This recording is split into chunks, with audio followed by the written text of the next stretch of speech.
Good morning, अस्सलाम वालेकुम। सुबह के में आपको कहेंगे खुश आमदीद। मेरे साथ है मोहम्मद शुएब, मेरे साथ है सबीन फारूक। Good morning. आज इतनी लेट क्यों आई हैं आप? मैं सो रही थी। सोना भी इंसान के लिए बहुत ज़रूरी है, तो कभी कभी इट्स ओके आप किसी जगह 10 मिनट लेट पहुंच जाएं या 15 मिनट लेट पहुंच जाएं, बस आप ऑन एयर टाइम पे गए तो आई थिंक इट्स फाइन। हाँ, लेकिन जब आप लेट आती हैं तो ये एक मसला होता है कि फिर आप नाश्ता नहीं करती, वरना सबीन जल्दी आए तो सबीन फिर कहती है मुझे पराठा खाना है, बारबेक्यू पराठा खाना है। मैं नाश्ता, वो तो मैं दिमाग खाती हूँ ना, वो तो मैं हमेशा बताती हूँ। नहीं, वो जो पराठे वाली क्रेविंग होती है। हाँ, वो बात वैसे ठीक है कि मुझे कभी, अच्छा वो कभी कभी होती है ना, कभी कभार। आजकल क्यों नहीं हो रही कि आजकल घर में आप ज्यादा हैवी नाश्ता करके आ रही हैं? आजकल तो रात के जो तिक्के बचे हुए होते हैं वो सुबह बंदा खाते हुए निकल जाए। उसके अलावा रात में अगर कोई कढ़ाइयाँ, क्योंकि अब वो जो गोश्त का सिलसिला है ना वो चल रहा है, पार्टीज आर ऑन। हाँ, तो क्यों हम ही बता रहे होते हैं ज्यादा देर तक फ्रीज मत करके रखे, इतने टाइम तक इस्तेमाल करें, तो बस ठीक है। जो घर में आपका हिस्सा जो आपने अलग किया हुआ है वो बस आप खाएं। नहीं, इसका मतलब ये नहीं कि सारा अभी से खाएं, मतलब सारा ही नहीं, थोड़ा करके। मैंने कितना खा लेना बताएं? कितना ही खा लेती है सबीन? एक थाल, दैट्स इट? नहीं, देख के बता सकते सारे। खाती है, लगता नहीं है इसको। ये बात वैसे ठीक है, पर बहुत कम मेरा ख्याल है कोई तो खुशकिस्मत लोग होते हैं जो खाना खाते हैं, मीठा भी खाते हैं, सब कुछ खाते हैं, लेकिन उनको लगता नहीं है। So I am one of them. You are lucky in that, I must say that. चलो, ये तो हमने अपनी गपशप की है आपसे। आप हमें ज़रूर बताएं कि आजकल आप क्या कर रहे हैं। जब हम खाने पीने की बात करते हैं, हम एहतियात की बात करते हैं, हम एक रूटीन की बात करते हैं, तो रूटीन बहुत डिस्टर्ब हो जाती है। स्टिल चूँकि इस पूरे हफ्ते में हम यही देख रहे हैं ना कि ज़रा रूटीन आपकी डिस्टर्ब होते हैं खाने पीने की, तो ऐसे में आपका डिस्टर्ब तो नहीं हो रहा? अगर हो रहे हैं तो फिर आप कैसे उसको डील कर रहे हैं? ये तो हमने आपसे बात कर लिया। आप हमें इसका व्हाट्सएप पे ज़रूर जवाब दीजिएगा। प्रोग्राम में आगे बढ़ते हैं और आज एक बहुत ही ज़बरदस्त शख्सियत हमारे साथ मौजूद हैं। अच्छा, उनका तारुफ कराना मेरे लिए इसलिए बहुत मुश्किल है। अच्छा, मैं कहूँ सीनियर, मैं कहूँ मेंटोर, मैं कहूँ बहन, मैं कहूँ दोस्त, क्योंकि बहुत रिश्ते में उनके साथ मैंने बहुत सीखा उनके साथ। आई एम लकी के न्यूज़ में स्पेशली जब एक तो उनको देखना स्क्रीन पर, और एक स्टूडियो में वैसे आप ना कभी कभी कैमरे के पीछे से देखते हैं, अच्छा ये खबरें पढ़ रही हैं, ज़रा देखते हैं, अच्छा ये प्रोग्राम कर रही हैं, ओके वैसे ऐसे करती हैं, अच्छा इनका ये अंदाज है, इनका ये मिजाज है, इनका ये जुमला, इनका वो लफ्ज़, आप बहुत कुछ सीख रहे होते हैं। अच्छा शुएब, आपका तो चले एक अच्छा ताल्लुक है, तो आप उस पर्सपेक्टिव से भी कि इन पर्सन आपने साथ काम करके सीखा है। मतलब हम लोग स्क्रीन पर देख कर भी, जाहिर है हमेशा मैं आपसे क्या बात करती हूँ, इनकी एब्सेंस में भी मैं अक्सर ये बात करती हूँ, मैं कहती हूँ जो उर्दू है ना, मतलब वो उसका तलफ़्फ़ुज़ इतनी खूबसूरती से अदा करना, ये एक बहुत बड़ी बात होती है, और बहुत कम लोग होते हैं जो कि इसको अच्छे तरीके से एक्सप्रेस कर पाते हैं। कराची वाली कह दे। नहीं मैंने मुझे वो याद आ गई थी। मैं अभी एक और बात कहने लगी थी, मैंने कहा चुप, मुझे ख्याल आ गया। नो, हर इलाका, हर शहर जाहिर है उसका अपना एक एक्सेंट होता है, और जिस लाहौर का अपना है, इस्लामाबाद का अपना है, इस तरह कोयटा की बात करें वहाँ पे उर्दू बोलने का हर किसी का अपना है, कराची का भी अपना है, इट्स कम्प्लीटली फाइन। हाँ, लेकिन एज अ पंजाबी जब आप कराची जाते हैं तो, और आपको कोई ऐसे जब आप सुने किसी को बहुत अच्छी जिनकी उर्दू होती है और आप उनसे सीख रहे हो, तो मैं कहता हूँ इट्स अ ब्लेसिंग कि आप उस कंपनी में होते हैं जिसकी वजह से आपका लहजा बहुत अच्छा हो जाता है। तो कौन है बताएं भैया? ओके फाइन, ज़रा कई सालों से माशाल्लाह टेलीविजन स्क्रीन पे मैं कहूँगा उनका राज अल्लाह उनको इसी तरह हमेशा इज्जत से नवाजता रही, हमारी दुआ भी है उनके लिए। और हमारे साथ मौजूद हैं किरण नाज। अस्सलाम वालेकुम। अस्सलाम वालेकुम। कैसी है किरण? बिल्कुल ठीक। इतने प्यारे लफ्जों में आपने बात की है ना, तो वो कोशिश की है, मैं आगाज में थोड़ा सा जज्बाती हो रही थी, और सीरियस नोट जज्बाती हो रही थी, क्योंकि ये बिल्कुल आपने सच कहा कि मेरा और आपका जो एक ताल्लुक़ है, जो एसोसिएशन है इतने सालों की, और हमने बहुत सारा वक्त, बहुत मोहब्बत वाला वक्त हमने साथ गुजारा, और आज भी माशाल्लाह उसी तरह से ताल्लुक़ है। जब मैं इस्लामाबाद आई तो सबसे पहले जो मेरे घर पर आए थे हाजी साहब शुएब आए थे मिलने के लिए। कराची से इस्लामाबाद कितना, आप तो खैर आदी हो भी गई होंगी यहाँ की, लेकिन ऑब्वियसली फैमिली से दूर, और उसके बाद फिर आना जाना लगा रहता होगा, कितना फ़र्क लगा? कराची एक तो बहुत बड़ा शहर है, जैसे आपने आगाज़ में बात की ना ज़बान के हवाले से, तो आप बाकी शहरों के लिए तो कह सकते हैं कि लाहौर का लैंग्वेज एक्सेंट ये है, पेशावर का ये है, कोयटा का ये है, और आपको सब जगह सिमिलर मिलेगा। बट कराची में ऐसा नहीं है। कराची में आप इलाका चेंज करते जाइए, आपको एक्सेंट का फ़र्क आता जाएगा। 4-5 करोड़ का जब शहर होता है ना, तो आप उसे एक इलाका या एक ज़बान पे नहीं कैलकुलेट कर सकते। तो वहाँ पर आपको मेरे जैसा एक्सेंट भी मिलेगा, वहाँ पर आपको मे वाला एक्सेंट भी मिलेगा, वहाँ पर आपको मुझसे बहुत ज़्यादा अच्छा एक्सेंट भी मिलेगा, तो आपको हर चीज़ कराची में मिलेगी। आपसे अच्छा एक्सेंट नहीं मिला हमें। नहीं, अब आपने ढूंढा नहीं होगा ना। मिला ही नहीं। Honoured, thank you so much. तो इसी तरीके से इस्लामाबाद जब मैं आई थी नई तो मेरा गूगल मैप तो आपके साथ ही बैठे हैं, मुझे कहीं पर भी जाना होता था मैं शुएब को कॉल करती, शुएब बेटी को लेके जाना है, क्या करूं? शुएब मुझे बताते थे यहाँ चली जाएं, यहाँ चली जाएं, यहाँ चली जाएं। इसके अलावा जो आगाज़ में हुआ, क्योंकि कराची के लोगों का मसला ये होता है कि हम दिन में सोते हैं और रात को अपनी एक्टिविटीज़ के लिए निकलते हैं। यहाँ तो बिल्कुल ही उल्टा है ना? और जिन एरियाज़ में मैं रहती हूँ वहाँ पर तो 11 बजे भी मुझे कोई नज़र नहीं आ रहा होता। अब इतनी हिम्मत आ गई है कि मैं रात को डिनर के बाद 10, 11, 12 बजे, या ऑफिस से ऑब्वियसली मैं 12, 1 बजे तक भी आती हूँ, तो उसके बाद ही फिर खाना खाना पड़ता है, क्योंकि ये बहुत ही अनहेल्दी रूटीन है, लेकिन फिर भी उसके बाद ही खाना खाना पड़ता है। तो फिर मैं बेटी को लेकर रात को अपने घर के पास ही वॉक कर रही होती हूँ। तो अब इतना दिल बड़ा हो गया है कि अब वो अकेलेपन में भी ना मैं सोचती हूँ हाँ ठीक है, जन्नात तो होंगे, दरख्त पे कोई चुड़ैल तो होगी, अच्छा है अगर कोई मिल मिला लेगा तो कंपनी लग जाएगी, अकेलापन नहीं होगा। कराची में ये होता है कि आप वॉक पे जाते तो लोडेड है, फिर आपको अनलोड करके वापस भेजा जाता है। और इस्लामाबाद पे ये कि आप जैसे भी जा रहे हो आप उसी तरह से वापस आ जाते हैं। बोझ उतारते हैं ना। हाँ, वही तो मैं कह रही हूँ, मुस्तहकीन होते हैं, अपना हक लेने आते हैं। हम उनका हक मार के अपनी जेबों में अपने मोबाइल फ़ोन, अपनी नकदी, अपना सारा सामान जो हमने बड़ी मेहनत से उनके लिए कमाया होता है वो हम लेके निकलते हैं कि आओ लूटो हमें, हम उन्हें देकर आते हैं। और ये hats off to the government, hats off to the police department के माशाल्लाह उन्होंने भरपूर तरीके से फैसिलिटेट किया हुआ है यहाँ पर। बल्कि मैं आपको एक बड़े मज़े की बात बताती हूँ शुएब, गालिबन आपको ये वाक़या पता भी होगा आपके नाजरीन के लिए। एक दफ़ा मेरे हस्बैंड की बर्थडे थी और मैं ऑफिस से निकली, कराची ऑफिस से। उसके बाद मैं सारी अरेंजमेंट करते हुए फ्लावर्स ले लिए, बहादराबाद से मैंने केक लिया, और फिर उसके बाद मैं जा रही थी तो एक जगह पर जहाँ मैं फ्लावर्स लेने के लिए उतरी, तारिक रोड पर, आपको पता है वहाँ पर बड़ी खूबसूरत फ्लावर्स शॉप बनी हुई है। उधर मैं जब उतरी तो वहाँ मेरा वॉलेट गिर गया। उसके बाद जब मैं वापस गाड़ी में आके बैठी और फिर हम निकले, फिर हमें जहाँ मैंने केक का ऑर्डर दिया हुआ था अगेन हमें वहाँ उसको पिक करने जाना था। वहाँ जाके जब मैंने अपना वॉलेट देखा तो वॉलेट नहीं था। उसके बाद अब वो बर्थडे का टाइम तो तेज़ी से जा रहा है लेकिन वॉलेट नहीं है, तो फिर सबसे पहले जिस रेस्टोरेंट से केक लिया था वहाँ से उनकी CCTV फुटेजेस निकलवाई, वहाँ पर मेरा वॉलेट मेरे हाथ में ही था। मीनवाइल पुलिस को भी इंगेज कर लिया वहाँ पर, वो भी आ गई। उसके बाद ये हुआ कि 2 दिन के बाद मेरा वॉलेट बमाए, उसके अंदर जो भी कुछ था, कुछ पैसे पड़े हुए थे, इंपॉर्टेंट होते हैं हमारे कार्ड्स उसके अंदर पड़े हुए थे, वो सारी चीज़ें बशमूल बंदा वो मिल गया और वो थाने के अंदर था और पुलिस ने उसकी अच्छी खासी दुर्गत बना दी थी।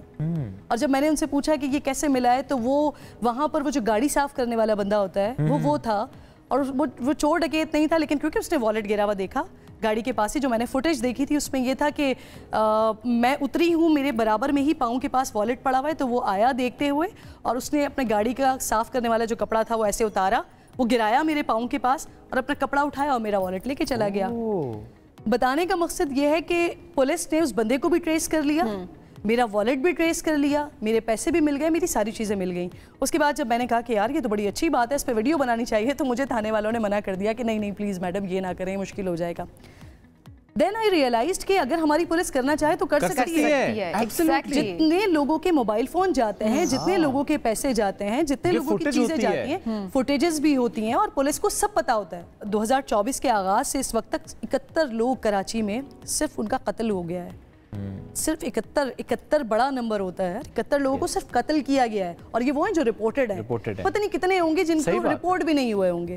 तो अगर हमारी पुलिस चाहे तो ये सिक्योर कर सकती है। बहुत सारे लोगों को मैंने ये भी कहते हुए सुना है, देखे ना बड़ा शहर है, एक एक गली में एक एक नुक्कड़ पे तो पुलिस नहीं खड़ी हो सकती, लेकिन अगर पुलिस वाले ये कहते हैं, जी पिछले दिनों तो पुलिस वाले खुद भी इन्वॉल्व निकले थे ना मोबाइल फोन छीनने में, सैलरीज बेचारों की, वो भी मुस्तहकीन है, उनको भी हक।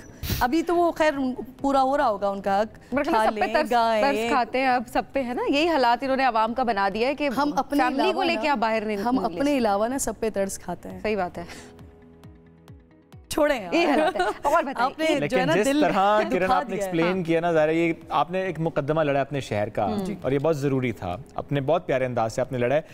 अगर आप करना चाहें, when there's a will there's a way, और पुलिस ये नहीं कर रही है और हमारे इदारे नहीं कर रहे हैं। एक शहर को अगर पुरअमन आपने बनाना है तो आप बना सकते हैं। You have the resources, you have the capacity and the capability, but you are not doing it. और अगर कैपेसिटी नहीं भी है, जो कि अक्सर हम बात करते हो, इतना बड़ा शहर है, हम कहाँ जाएं, किस को मैनेज करें, तो कैपेसिटी आप बढ़ा सकते हैं या आपके इख्तियार में ऑब्वियसली वो कोई मॉडल एरिया बना दें, आप बता दें कि आप केपेबल हैं लेकिन बड़ा शहर नहीं कर सकते, कोई एक बना दें। बिल्कुल, वाकई देखें अगर पुलिस करना चाहे तो ऑब्वियसली वो कर सकती है। और ऑब्वियसली जब छोटे एक केस जब आप छोड़ते जाते हैं तो वो फिर नॉर्मलाइज होती जाती है चीज़, और ऑब्वियसली वो लोगों के लिए बहुत परेशानी का बायस जिस तरह से अभी बन रही है।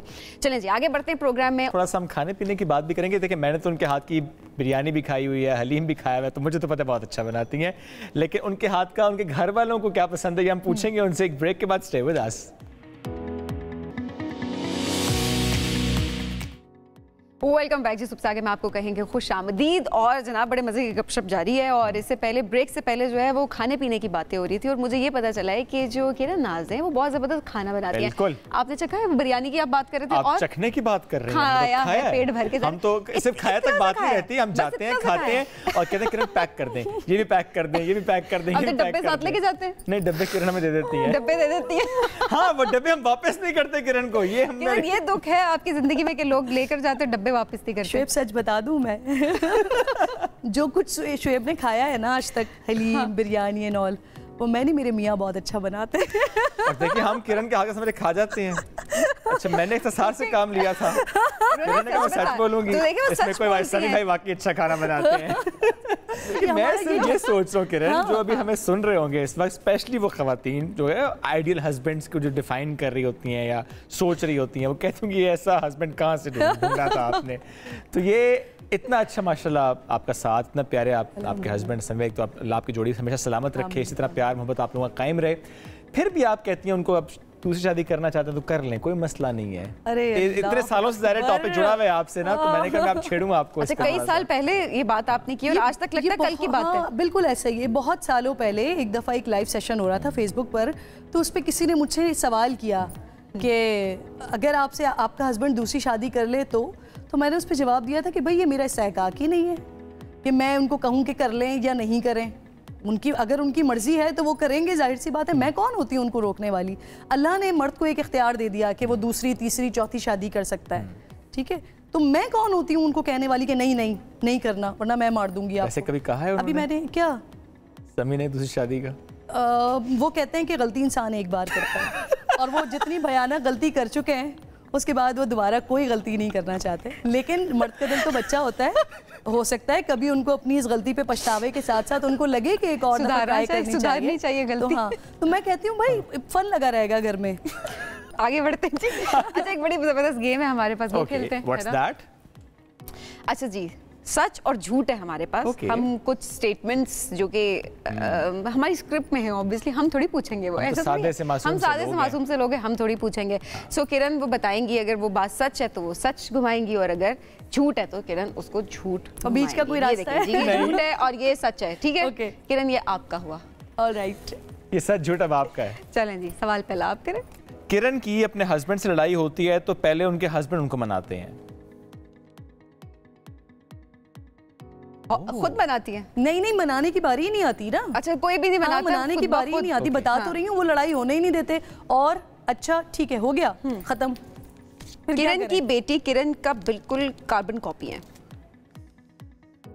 सच? That's true, आयशा डीटो है। मुझसे 4-5 हाथ आगे। अच्छा, मतलब बातों में, बात शौक सही है। में। हाँ, यस, आप लोगों को क्वेश्चन की तरफ जाना है, अगर मैं छोटी सी बात ऐड कर सकूं। मैंने आयशा की ट्रेनिंग ये वाली की है बहुत ज़्यादा। जब वो छोटी सी थी और जब उन्होंने चलना शुरू किया था ना, तो एक चीज़ थी, मैं बहुत ज़्यादा उसको बारीकी से फॉलो करती थी कि जब मैं चलती थी तो या तो आयशा मेरे आगे चलती थी या मेरे पीछे चलती थी। मैं कभी भी आयशा को हाथ पकड़वा के नहीं चलती थी। अभी 3-4 दिन पहले ही, ईद से पहले, जब मुझे शॉपिंग के लिए रिकॉर्डिंग से कहीं से फ्री हुई तो मुझे मौका मिल गया शॉपिंग के लिए जाने का। मैंने वहाँ से अपने लिए 1-2 ड्रेस लिए, फिर मुझे आयशा के लिए ड्रेसेस पसंद आए। मैंने लेते हुए बिल्कुल फ़ौरन ही वो ड्रेसेस छोड़ दिए कि आयशा को खुद डिसीजन लेना है। Very nice. उनको खुद डिसीजन लेना है कि वो क्या पहनना चाहती हैं। क्योंकि अगर मैं इस एज में पहली 1-2-3 साल से बच्ची के ऊपर थोपना शुरू कर दूंगी ना, तो वो जब 20-21 साल की एज में जाएगी तो वो अपने डिसीजन ही नहीं ले पाएगी। वो हर चीज में अपनी माँ की तरफ देखेगी, वो हर चीज में अपने बाप की तरफ देखेगी। इंडिपेंडेंस की जो बात करते हैं ना, बच्चियों के लिहाज से, बच्चे दोनों के लिहाज से, जब आप इंडिपेंडेंस की बात करते हैं तो वो चीजें इन छोटी छोटी चीजों से शुरू होती हैं। बिल्कुल, कि आप बच्चे को कितना इंडिपेंडेंट रखेंगे, वो अपने डिसीजंस खुद ले, और जाहिर है जब वो बड़े होते हैं तो सही डिसीजन, आपको स्पॉइल भी नहीं करना, गाइड जरूर करते हैं क्योंकि आपने ज़ाहिर है उनको गाइडेंस देनी है, फर्ज भी है आप पे, फिर वो डिसीजन ले लेते हैं। हाँ, इस मामले में कभी गलती भी हो जाएगी, वो सीखेगा बच्चा। बिल्कुल ऐसा ही है। चलें जी, अगला सवाल। आसिफ अली जरदारी अपने टेलीविजन इंटरव्यूज में जो भी बोलते हैं सच बोलते हैं, ये बात सच है या झूठ है?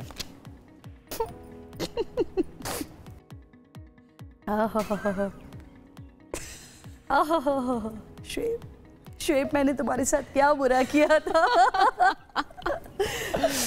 कैसा फंसाया है भाई?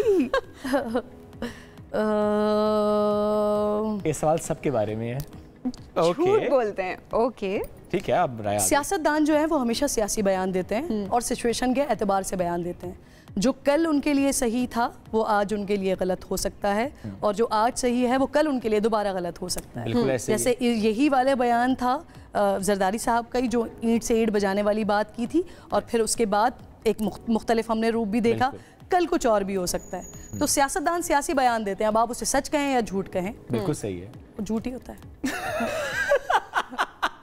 अच्छा, इतना आपने उसे एक्सप्लेन कर दिया कि अगर मैं कोई भी जवाब, अब मैं कोई भी सवाल करूँ ना, क्योंकि मेरे पास 3-4 नाम थे, तो जवाब यही आने वाला है, चूंकि बात सियासतदानों की उन्होंने मुकम्मल कर दी है। जरदारी साहब, मैं माजरत चाहता हूँ कि पहला नाम आपका था, वरना नाम जिसका भी आता जवाब यही आना था। हमारा नवाज शरीफ और जवाब यही आना था।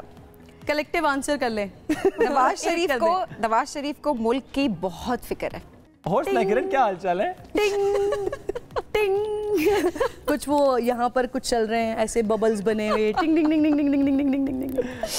हाँ, सिर्फ मेरे अलावा पूरी दुनिया को, सबको मुल्क की फिक्र है।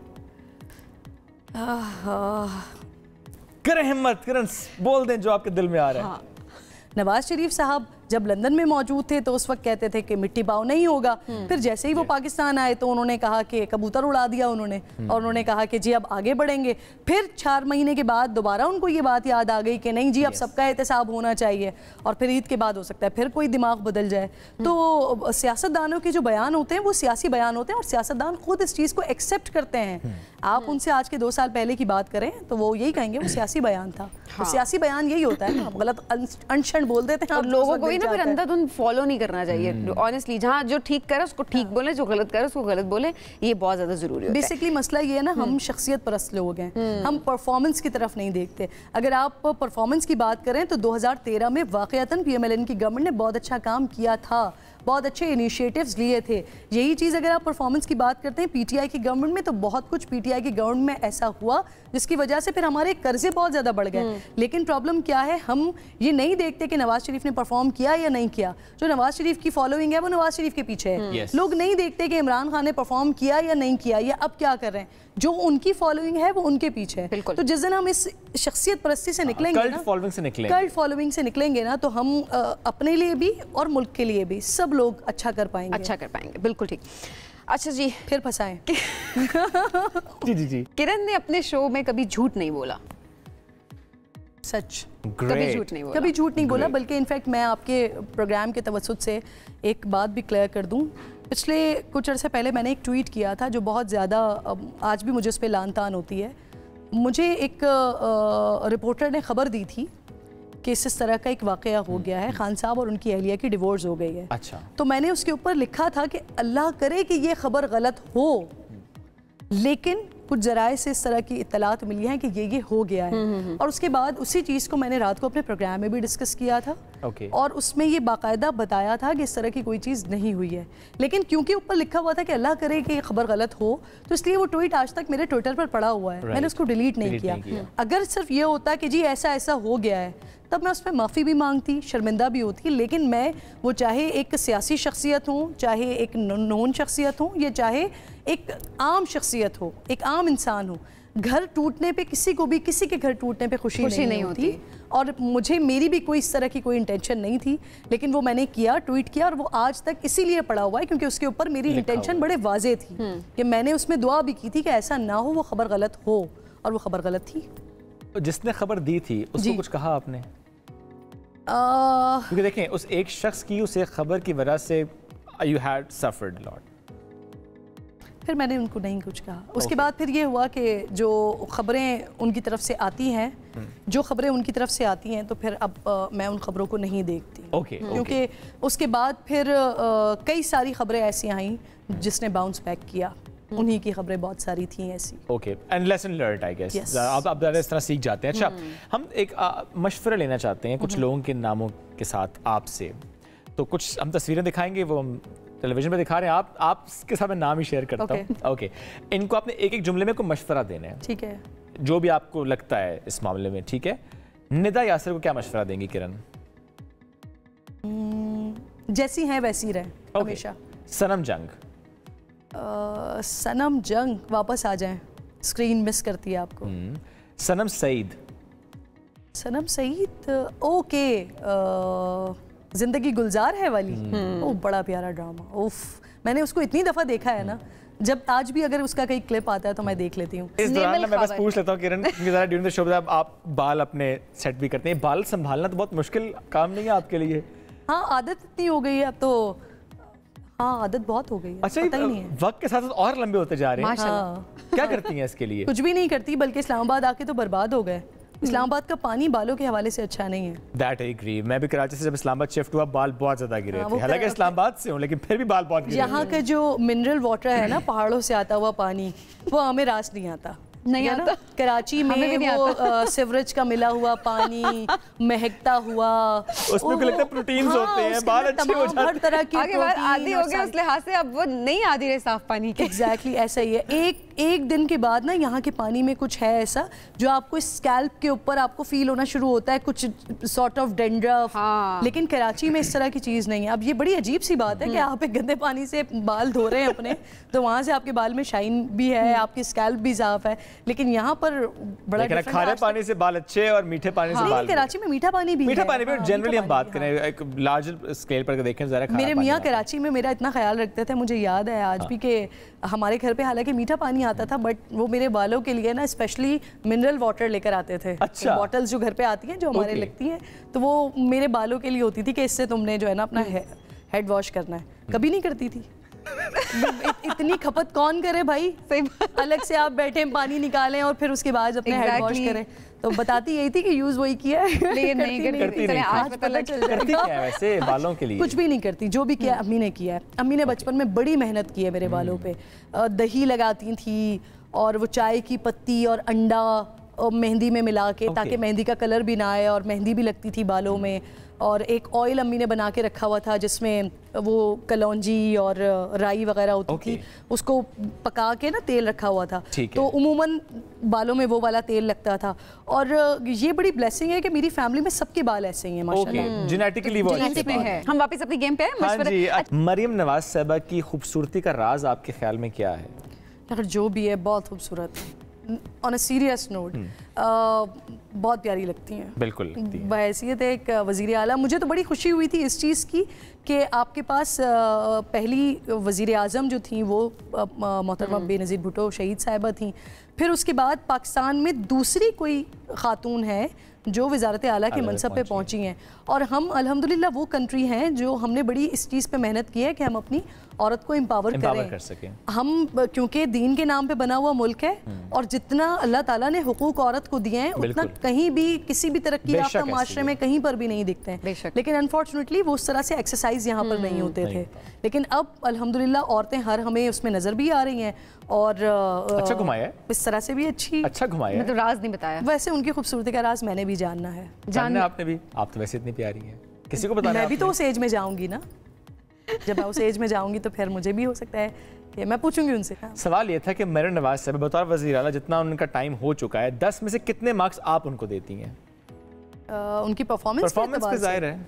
देखें अभी जो परफॉर्मेंस 100 डेज उनके हुए हैं, कुछ दिन पहले पूरे हुए और अभी तो एक तरीके से कॉस्मेटिक है ना, अभी आपको कॉस्मेटिक दिखाया जाता है, हम ये कर रहे हैं, हम ये कर रहे हैं, हम ये कर रहे हैं, ये करेंगे, ये करेंगे, ये कहा जाता है। शुरू का तो होता है हनीमून पीरियड, 6 महीना आपका हनीमून पीरियड गुजरता है, उसके बाद फिर नताइज आना शुरू होते हैं। तो अभी इट्स टू अर्ली टू से कि क्या कर रही हैं वो। कुछ टाइम के बाद कुछ टाइम के बाद ऑब्वियसली पता चलेगा कि मरियम नवाज अपने फादर की या अपने चचा की लेगेसी को उन्होंने फॉलो किया है या हमें उस्मान बुज़दार का कोई और मॉडल नजर आया, तो ये तो कुछ अरसे के बाद पता चलेगा। चलें जी, सियासी शख्सियात को मशवरे। अली अमीन गंडापुर साहब पे मुझे मशवरा लेना था आपसे। हाँ, अली अमीन गंडापुर साहब के लिए मशवरा ये है कि अगर वो सोशल मीडिया के प्लेटफॉर्म्स से डरना छोड़ के और ये सोच के कि जी अगर उन्होंने ऐसा नहीं किया, अबे तबे नहीं किया, तो उनको शायद ट्रोलिंग मिले का सामना करना पड़ेगा, शायद उनके जो एक कल्ट फॉलोइंग है वो उनको बर्दाश्त नहीं करेगी, क्योंकि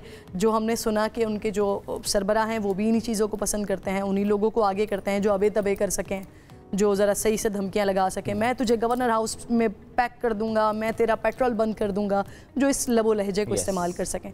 तो अब अल्लाह ने आपको एक मनसब पे पहुँचा दिया, तो आपको चाहिए कि आप डिलीवर करें। मौलाना फजलुर रहमान साहब के लिए मशवरा ये है कि जो ख़वातीन के लिए वो रिमार्क्स कभी कभी पास कर देते हैं ना, नहीं करने चाहिए उनको, नहीं करने चाहिए। मरियम नवाज साहिबा के लिए भी आपने कहा था, और फिर मरियम नवाज साहिबा के साथ ही आप PDM की गवर्नमेंट में आप खड़े हुए थे, यही PTI के लोग थे जिनकी ख़वातीन के लिए आपने तितलियों का लफ्ज़ इस्तेमाल किया था, और फिर आज उन्हीं के साथ समहाउ किसी भी तरीके से आप कोलेशन का सोच तो रहे हैं, PTI अप्रोच कर रही है या कुछ जो भी है, आप सोच रहे हैं, बट सियासत में हो आप या चाहे आपका ताल्लुक किसी भी प्रोफेशन से हो, आपको कंडक्ट पे बात करनी चाहिए। ज़ाती जो तनकीदें होती हैं या ज़ाती इस किस्म के रिमार्क्स होते हैं ना, वो किसी के लिए भी नहीं होने चाहिए। और जब आप इस लेवल पे पहुंच जाएं, ये वो पाकिस्तान के बड़े नाम हैं जिनको आप जो दुनिया में जाने जाते हैं ना, पाकिस्तान में की पॉलिटिक्स में जी जरदारी साहब हैं, नवाज शरीफ हैं, इमरान खान हैं, मौलाना फजलुर रहमान साहब हैं, ये 3-4 ही पाकिस्तान की बड़ी शख्सियत हैं। जब आप इतने बड़े रुतबे पर हों तो फिर ये चीज़ें आपको ज़ेब नहीं देती। Great ji, before we go on a break, बस लास्टली एक कमेंट ले लेता हूँ। आपकी नज़र में सक्सेस किस तरह आती है? What defines success? अच्छा ये है उसका कुलिया, ये हो जाए तो सक्सेस है, या ये कर लें तो सक्सेस है, इन media of course.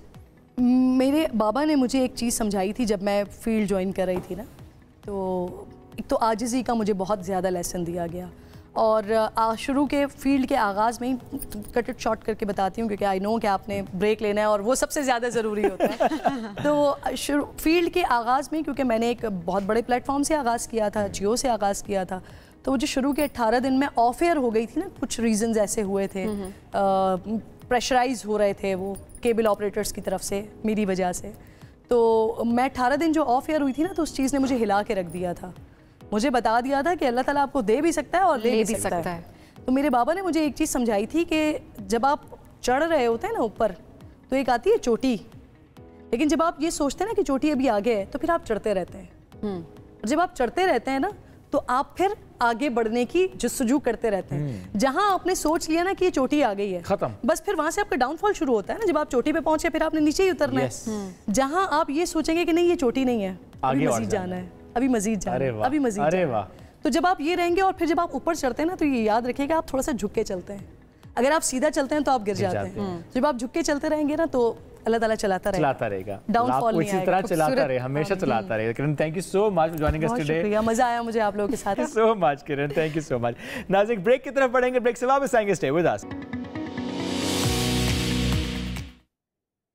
Welcome back जी। अब हमारे साथ एक ऐसे मेहमान मौजूद हैं जो यंगस्टर्स को इंडिपेंडेंट बनाने और उनको वेल इन्फॉर्म्ड रखने के लिए बहुत ज़्यादा काम करी हैं, बहुत ज़्यादा कोशिशें करी हैं, डिफरेंट जो इनिशिएटिव्स हैं वो उन्होंने लिए हैं, और स्पेशली खेल के मैदान में भी हम देखते हैं उनको काफ़ी एक्टिव होती है कि वहाँ की रिपोर्टिंग भी जो है वो कर रही होती है सोशल मीडिया पे। दिल चाहता से पूछूं कि इतनी एनर्जी है और ये दिन में तो 24 घंटे ही होते हैं, आप इतना ज़्यादा काम कैसे करती हैं? और शायद सबसे ज़्यादा ये वाली चीज़ कि इतने एक इंटरेस्ट आपका होता है ना, फिर डाइवर्स उसमें अगर आप चल रहे हो कि ये भी करना है, ये भी करना है, ये भी करना है, तो ऑब्वियसली बैलेंस करना जाहिर है बहुत मुश्किल होता है, लेकिन बखूबी वो बैलेंस करिए। हाल ही में यूथ पार्लियामेंट का जो एक डेलीगेशन गया था, उसके मेंबर की हैसियत से बरतानिया का दौरा भी किया है इन्होंने, और बरतानवी अरकान पार्लियामेंट से मुलाकातें भी की हैं। अब इस दौरान जो है वो यंगस्टर्स की वेलबींग के लिए काम करने के लिए बहुत ज़्यादा बातचीत की गई है इस हवाले से कि क्या क्या इनिशिएटिव्स ली गई हैं, क्या स्कॉलरशिप्स हेल्प्स दी जा सकती हैं, पाकिस्तानी यूथ किस तरह से फ़ायदा उठा सकती है।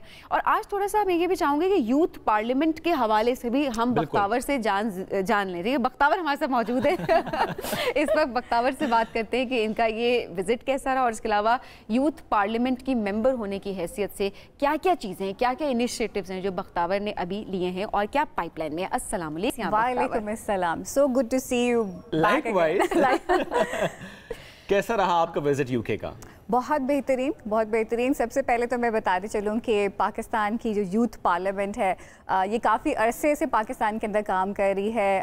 इसके जो प्रेसिडेंट है Ubaidur Rahman Qureshi has been working for so long, लेकिन ये पहली दफ़ा ऐसा था कि एक बड़ा एक डायनामिक किस्म का विजिट हुआ। तीसरा एक कॉमनवेल्थ पार्लियामेंट्री एसोसिएशन का एक विजिट था, लेकिन इस दफ़ा क्योंकि थोड़े से लोग जो थे वो ज़्यादा सोशल मीडिया के ऊपर एक्टिव भी थे, they were all experts of their own profession, तो इस दफ़ा जो था ना एक स्केल अपग्रेड हो गया और सवालात बहुत ज़्यादा हुए। हमें एक मौका मिल गया, एक अपॉर्चुनिटी मिल गई, तो हमने कहा कि क्यों ना वो जो इतनी 70% हमारी पॉपुलेशन है उनकी आवाज़ बन के वहाँ पे हम अपने आप को रिप्रेजेंट करें। और सबसे बेहतरीन बात ये थी कि सिर्फ यूके पार्लियामेंट नहीं, वहाँ की वेल्श पार्लियामेंट और साथ में स्कॉटलैंड पार्लियामेंट का भी हमारा विजिट था।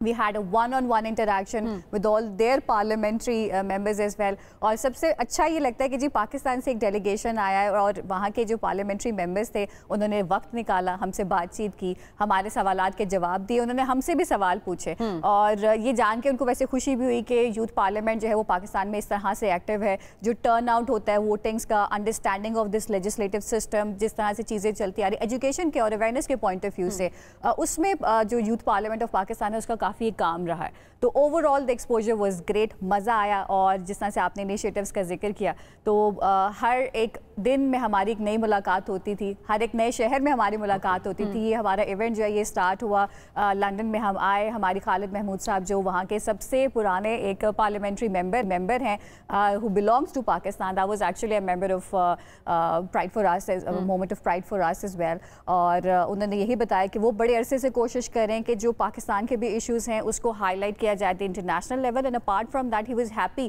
कि हमारे भी वही कंसर्न्स हैं जो कि वो वहाँ पे रेस करना चाह रहे हैं। अच्छा। इसके अलावा जो उनकी deputy speaker house of commons की मिस रोजी, उनके साथ हमारी वन-ऑन-वन एक हुई interaction and we got to know कि फीमेल्स जो मर्जी जहाँ जो भी चले जाएँ, लेकिन एक जो रोल उनका डायनामिक रोल जो है वो हमने ऑब्जर्व किया कि किस तरह से no matter how many parliamentary members are there, no matter किस तरह के डेलीगेशंस वहाँ पे आए हों, she has that power to make the decisions and to make sure that everything runs smooth.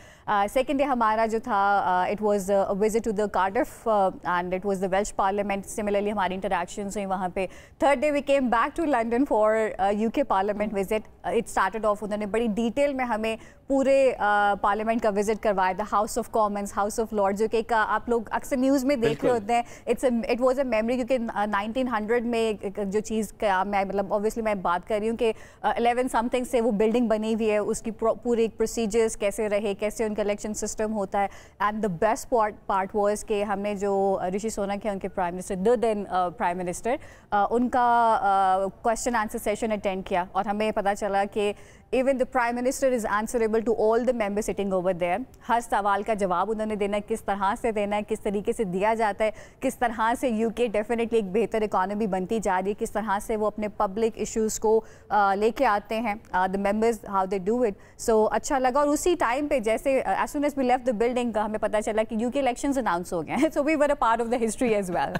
अगले दिन बख्तावर जी यंगस्टर्स के लिए, हमारी यूथ के लिए कितना इंपॉर्टेंट है कि इस तरह के एक्सपोजर हो, क्योंकि हम अक्सर देख रहे होते हैं यूथ पार्लियामेंट का भी अब लोगों को पता जरूर है, लेकिन एक प्रोसीजर नहीं पता कि आप कैसे यूथ पार्लियामेंट का पार्ट बन सकते हैं, उसका स्ट्रक्चर क्या है, और उसके बाद जाहिर है उससे जुड़ी जितनी अपॉर्चुनिटीज है, जैसे ये अपॉर्चुनिटी आप लोगों को मिली, वो कैसे अवेल कर सकते हैं। थोड़ा सा एक्सपोजर के पर्सपेक्टिव से भी मैं चाहूँगी इसको हाईलाइट करें। श्योर।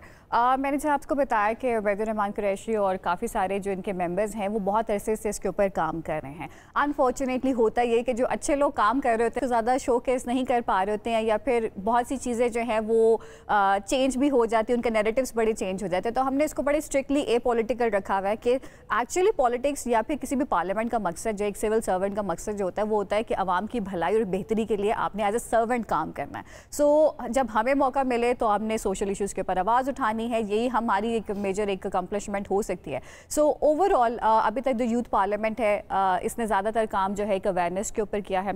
इस तरह के इनिशिएटिव्स बहुत सारे एक्सचेंजेस आते भी रहते हैं, लेकिन इस पर्टिकुलर विजिट में हमारी कोशिश ये थी कि चलें इस दफ़ा तो हमें एक मौका मिल गया, हम सेलेक्ट हो गए, हमारे इंटरव्यूज़ एक प्रॉपर एक प्रोसीजर होता है। मैं YPP के लिंक्स भी आप लोगों के साथ शेयर कर दूँगी, यूथ पार्लियामेंट ऑफ पाकिस्तान, कि वहाँ पर आप अपनी प्रोफाइल्स वगैरह जो हैं वो सबमिट करवा सकते हैं। लेकिन ये एक थरो प्रोसीजर होता है, इसमें कोई सिफारिश नहीं है, इसमें कोई भी शॉर्टकट्स नहीं है, एक थरो प्रोसीजर है जिसके थ्रू आपके इंटरव्यूज़ बार बार लिए जाते हैं।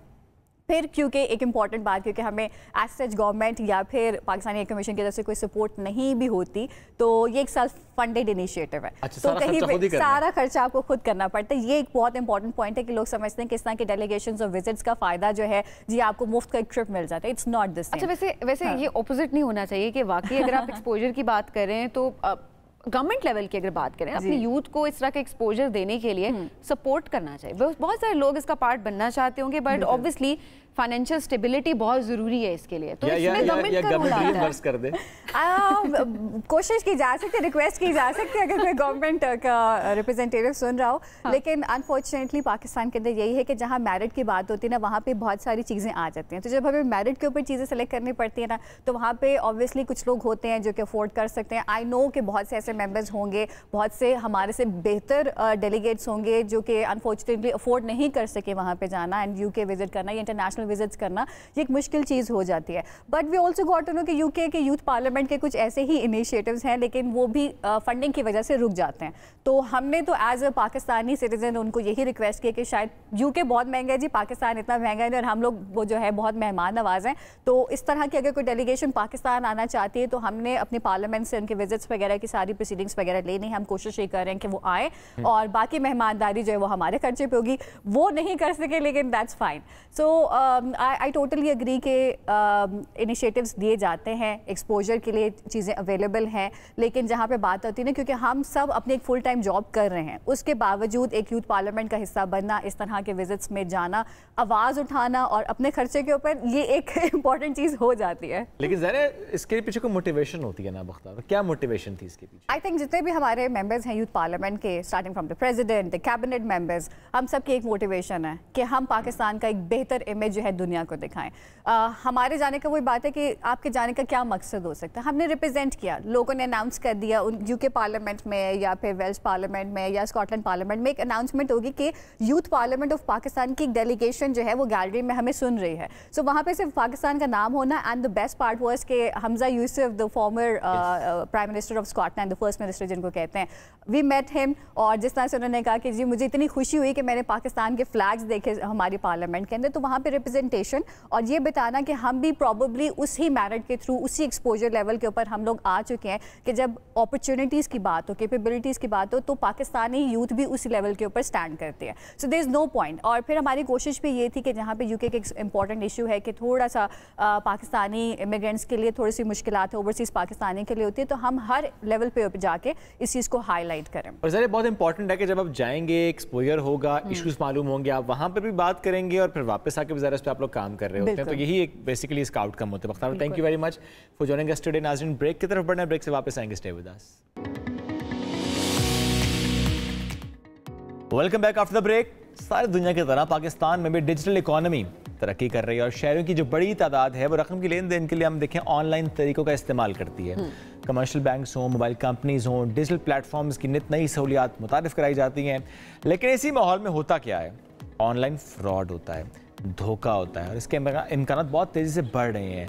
और शहरियों के साथ जिस तरह ATM, mobile phone apps, messages के ज़रिए फ्रॉड होता है, आज हम इस पर बात करेंगे। और हम ये भी देखते हैं सबीन के वक्त जैसे जैसे बदल रहा है, नए नए तरीके आ रहे हैं। एक बहुत कॉमन है कि जैसे आप यहाँ से अपने ट्रैवल के किसी और मुल्क में आप गए, ना जाने कैसे उस फ्रॉडिये को मालूम हो जाता कि आप ट्रैवल कर रहे हैं कि फ़ौरन से वो आपका एक फेसबुक अकाउंट बनता है, वहाँ से आपको आपके फ्रेंड्स एंड फैमिलीज को ऐड किया जाता है, फिर उनसे नंबर लिया जाता है, फिर उनको मैसेज किया जाता है कि हमें कर्जे लिए जाते हैं, हमें पैसों की जरूरत है और लोगों को पता भी नहीं चलता। साथ शायद उसने फ़ौरन सिम नहीं ली होती तो वो फिर कांटेक्ट नहीं हो रहा होता ना। वो ऑब्वियसली एक टाइम होता है बीच में कि आप उस दौरान शायद उस तरह से कनेक्टेड नहीं होते फैमिली के साथ। सो वाकई अब नए नए तरीके आ गए और ऑब्वियसली इसी तरीके से अगर देखा जाए तो हमें फिर इनको केटर करने के तरीके भी बदलने पड़ेंगे और स्पेशली अवेयरनेस के पर्सपेक्टिव से बात करना, काम करना बहुत ज़्यादा ज़रूरी है। तो इस वक्त हमारे साथ मौजूद हैं साइबर क्राइम डिपार्टमेंट के डिप्टी डायरेक्टर हैं इकबाल साहब। आसिफ, बहुत शुक्रिया प्रोग्राम में ज्वाइन करने के लिए। आसिफ, मैं चाहूँगी कि सबसे पहले ज़रा हाईलाइट कीजिएगा कि ये किस किस्म के फ्रॉड्स आप लोग डील करते हैं, कैसे केसेस आप लोगों के पास आते हैं, स्पेशली इस वक्त ये जो हम कह रहे हैं ना टेक्नोलॉजी बदल गई है, दौर बदल गया है, इस हवाले से किस तरह से क्राइम का तरीका भी बदलता जा रहा है? जी बिल्कुल सही बोला आपने। बेसिकली हमारी जो है ना 2-3 चीज़ों को एक्सप्लॉइट करते हैं ये जो फ्रॉडस्टर्स हैं, ये जो गैंग्स हैं। पहले इन्होंने शुरू किया वहाँ से कि आपको लॉटरी का झांसा दिया कि आपकी लॉटरी निकल आई है, फिर उसके बाद आपकी इन्फॉर्मेशन लेना शुरू कर दी उन्होंने और आपको ये कहा कि इतने पैसे दे दें तो फिर आपको अमाउंट ट्रांसफ़र होगी। उसके बाद कार का फ्रॉड आया जो कि बड़ा टाइम चला कि आपकी गाड़ी निकल आई है, अभी जी वहाँ से शिपिंग के लिए कुछ पैसे चाहिए, वो आपसे पैसे ले लिए, फिर रास्ते में कहा कि कस्टम वालों ने पकड़ लिया, उसके लिए पैसे चाहिए। तो ये आगे से आगे उन्होंने आपसे लोगों से पैसे निकलवाना शुरू कर दिए। उसके बाद हम सब ने ये देखा कि आपको कॉल आती है लोगों को कि मैं आपके बैंक से बात कर रहा हूँ, आपका अकाउंट अपडेट करना है, तो उसके लिए इन्फॉर्मेशन लेना शुरू कर दी। सो लोगों ने अपना पिन तक उनके साथ शेयर कर दिया और उन्होंने अमाउंट ट्रांसफ़र कर ली। इससे फिर आगे अगर आप चले तो एक पुलिस वाले की कॉल आ गई कि मेरे पास आपका भांजा, भतीजा, बेटा आपका मेरे पास है और ये किसी लड़की के केस में या ये असला के केस में कोई बड़ी गंदा सा उन्होंने कोई ऐसा केस बताना है कि वो उसमें पकड़ा गया है, पीछे वायरलेस की वो रिकॉर्डिंग भी चल रही होती है और लोग उनको पैसे दे देते हैं। उससे फिर आगे ये चले कि हसास इदारे से बात कर रहे हैं, आपका अकाउंट जो बैंक अकाउंट है वो टेररिज्म में यूज़ हो गया, वो उस हवाले से लोगों को डराया। बहुत सारे लोग इस चीज़ का विक्टिम बने कि वो डरते हुए उन्होंने पैसे दे दिए। आजकल जो एक और चीज़ आम हो रही है वो ये हो रही है कि बाहर के किसी नंबर से कॉल आ जाती है और वो आपको कहते हैं जी मैं आपका फ़लाँ, आप मुझे पहचाने, तो बंदा खुद ही बता देता है, रैंडमली गैस कर रहा होता है, बातों बातों में वो कहता है जी आप आसिफ बात कर रहे हैं, जी मैं आसिफ बात कर रहा हूँ, आपने मुझे पहचान लिया। यार 20 साल के बाद बात हो रही है। बात करते करते उसको शीशे में उतारने के बाद वो कहता है यार मैं आपको 20 लाख रुपए भेज रहा हूँ, वो अपना अकाउंट नंबर दो, वो लोग अकाउंट नंबर शेयर कर देते हैं, हालांकि दूसरी साइड पे उसका दोस्त नहीं होता, वो फ्रॉडिया होता है। अकाउंट नंबर शेयर करने के बाद वो एक फेक सी स्लिप बना के भेज देता है कि ये मैंने 20 लाख आपके अकाउंट में भेज दिए, क्योंकि वो कॉल पे होते हैं, वो उसको वेरीफाई नहीं कर सकते। उसके बाद उसको कहता है कि 5 लाख रुपए यार या 10 लाख रुपए फलां बंदे को मैंने भेजने थे, उसको भेज दो, बाकी मैं पाकिस्तान आ रहा हूँ तो आके ले लूंगा। हाँ। वो 10 लाख तो बंदा भेज देता है इन गुड फेथ कि मेरा दोस्त मेरे से एक अरसे के बाद बात कर रहा है। आप ये यकीन कीजिए कि इसमें 30-30, 40-40 लाख के मैटर्स जो हैं वो साइबर क्राइम विंग को रिपोर्ट हुए कि लोगों ने भेजे में अपनी दोस्ती में और अपने अच्छे ताल्लुक में। तो ये कॉल के ऊपर बहुत फ्रॉड है, मतलब आपका जो स्टेट बैंक ऑफ पाकिस्तान है उसकी तरफ से कॉल कर दी और इस तरह से, मतलब ये कॉल वाला फ्रॉड बहुत ज्यादा। आजकल एक और चीज जो ज्यादा आम हो रही है वो ये हो रही है कि लोगों की डिग्रीज, क्योंकि बच्चे बाहर बहुत ज्यादा जा रहे हैं आपके स्टूडेंट्स, तो HEC से बात कर रहे हैं, आप डिग्रीज आपकी वेरीफाई होनी है, आप 19,000 20,000 रुपए में आपकी डिग्री ऑनलाइन वेरीफाई हम कर देंगे, ये लिंक भेज रहे हैं, इस लिंक के ऊपर क्लिक करें और 20,000 रुपए भेज दें। वो लिंक के पे क्लिक करने से आपका 20,000 भी गया और डिग्रीज भी वेरीफाई नहीं हुई और आपके एक मोबाइल की एक्सेस भी उनके पास चली गई या आपके ऑनलाइन अकाउंट की एक्सेस उनके पास चली गई। तो ये जो भी इशू नया क्रिएट होता है, जिस साइड पे लोग जा रहे होते हैं उसको एक्सप्लॉइट करते हैं ये फ्रॉडस्टर्स। आपने कहा एक लिंक क्लिक करने से आपके बैंक अकाउंट की का एक्सेस उसके पास चला गया, ये थोड़ा समझाइएगा आसिफ साहब, ये लूपहोल क्यों है? सिर्फ एक लिंक से इतना बड़ा फ्रॉड हो जाना? देखिए ये इसमें होता ये है कि इसीलिए शुरू से साइबर सिक्योरिटी, ऑनलाइन जो आपका यूज़र है उसको पहली सबसे चीज जो बताने वाली है वो ये है कि आपने किसी लिंक को क्लिक करके अपना यूजर नेम और आईडी लॉगिन नहीं करना, उसको क्लिक करने के बाद पासवर्ड नहीं देना उसके अंदर। वो लिंक्स जो होते हैं ये फिशिंग टेक्निक है, ये अजल से चली आ रही है। जब से ये मैं आपको बताऊं कि जब से साइबर क्राइम में ये हैकिंग शुरू हुई, फ्रॉड शुरू हुआ, ये तब से चली आ रही है। आप यूजर नेम और पासवर्ड देते हैं और वो उनके पास चला जाता है वो। हाँ।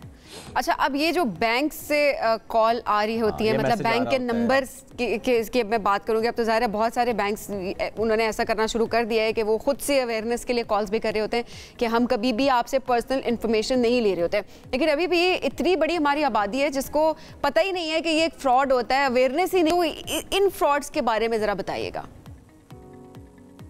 देखिए, मेरे ख्याल से जो मेरी अंडरस्टैंडिंग हुई है अभी तक, 15 साल हो गए हमें साइबर क्राइम विंग के साथ काम करते हुए, अवेयरनेस से ये चीज़ें रुकेंगी, अदरवाइज नहीं। और हमें वो जिस तरह एक टर्म यूज़ की जाती है कि जंगी बुनियादों पे कोई काम किया जाता है। साइबर क्राइम इसलिए बहुत, आपके पाकिस्तान के अंदर 12 करोड़ या इससे ज़्यादा यूज़र्स हैं इस वक्त इंटरनेट के, लेकिन आप ये देख लीजिए कि साइबर क्राइम के बारे में अवेयरनेस का लेवल क्या है। ये इस तरह कितने लोगों के पास कितने प्रोग्राम्स ऐसे हो सकते हैं, आपको यूनिवर्सिटीज़ में, आपको कॉलेजेस में, स्कूल्स के अंदर। ये सिर्फ साइबर क्राइम विंग नहीं कर सकता, इसमें जितने भी आपके इदारे हैं, मतलब ये टीवी प्रोग्राम्स में हम लोग आके बताते रहते हैं आप लोगों के साथ, ये बड़ा अच्छा है। इसकी वजह से बहुत सारे ऐसे लोग हैं जो बच जाते हैं। लेकिन अब आप इसमें ये देख लीजिए कि यानी फिशिंग टेक्निक ऐसी है कि आपको अकाउंट अपग्रेड करने के लिए एक लिंक भेजा जाता है कि आपका गूगल है या आपका फेसबुक है या आपका इंस्टा है, ये इसको जब तक अपग्रेड नहीं करेंगे तो ये बंद हो जाएगा। लोग उसको क्लिक करते हैं, अपना सारी डिटेल उसके अंदर डालते हैं, वो अकाउंट हैक हो जाता है। ये पिछले 20-25 साल से हो रहा है। मैं ये आपके इस प्लेटफॉर्म के तवज्जुह से ये बताना चाहूंगा कि कभी गूगल आपको या कोई भी जो है ऑनलाइन सर्विसेज हैं, ट्विटर है, कोई भी आपकी एप्लीकेशन है सोशल मीडिया की, वो अपग्रेड खुद कर देते हैं। वो आपको लिंक नहीं भेजते, उसको अपग्रेड करने के लिए रिक्वेस्ट नहीं डालनी पड़ती। इसकी वजह से बहुत सारे लोग जो हैं वो फ्रॉड उनके साथ होता है। एक और चीज़ आजकल हमने देखी कि कोई खातून होती है, उसने कोई यूनिफॉर्म पहना होता है किसी भी आर्मी का, किसी भी मुल्क का, कि मैं पहले अफगानिस्तान और इराक में रही हूँ, मैं पाकिस्तान आना चाह रही हूँ, मेरे पास फंड्स हैं, मैं लोगों में डिस्ट्रीब्यूट करना चाह रही हूँ। तो वो बंदे को जो ईमेल आती है या व्हाट्सएप पे मैसेज आता है, मुझे बहुत सारे इंस्टा और ट्विटर के ऊपर इस तरह के मैसेजेस, फेसबुक के ऊपर मैसेजेस आते हैं कि जी हम वहाँ पे ये इस तरह का काम करना चाह रहे हैं। तो उसके बाद वो फिर पैसे मांगना शुरू कर देते हैं कि जी मैं एयरपोर्ट पे आ गई हूँ, मेरा बैगेज वहाँ पे है, लगेज क्लियर करवाने के लिए पैसे चाहिए। सॉरी, तो बंदा आगे से सोचता है कि यार ये इतने लाखों करोड़ों डॉलर्स लेके आ रही है, तो 2-4 लाख में दे देता हूँ, कोई इशू नहीं, मुझे वापस मिल जाएंगे। तो इस तरह से भी लूटा जा रहा है। हाँ। अच्छा, और ऐसे में सब लूटता कौन है? क्या कोई गैंग होते हैं, इंडिविजुअल्स हैं जिनकी निशानदेही या तो हुई होगी लेकिन उन्हें पकड़ नहीं सकते? चूँकि एक बार इसी तरह एक इंस्टाग्राम पे यूज़र थे कोई, और उन्होंने मुझे कांटेक्ट किया, उन्होंने कहा जी कोलैबोरेशन करनी है और आप बताएं क्या चार्ज करेंगे, जैसे इन्फ्लुएंसर्स को लोग कांटेक्ट करते हैं। अच्छा, थोड़ा सा ना मैं डाउटफुल था उसकी प्रोफाइल को देखकर, तो मैं कहा कि फाइन लेट्स टॉक। जब मालूम हुआ मुझे काफ़ी देर बात करने के बाद कि वो मुझसे मेरा पासवर्ड किस तरीके से लेना चाह रहा है, लिंक्स देके, अच्छा फिर मैंने उसे और एंगेज किया तो मुझे मालूम ये हुआ कि वो अफ्रीकन एक कंट्री में बैठा हुआ था और that's how he was working here, that's how he was operating, बाहर बैठ के ऑपरेट कर रहे हैं। तो फिर ऐसे में किस तरह से उनको पकड़ा जा सकता है, आइडेंटिफाई किया जा सकता है, या बस हो गया तो हो गया?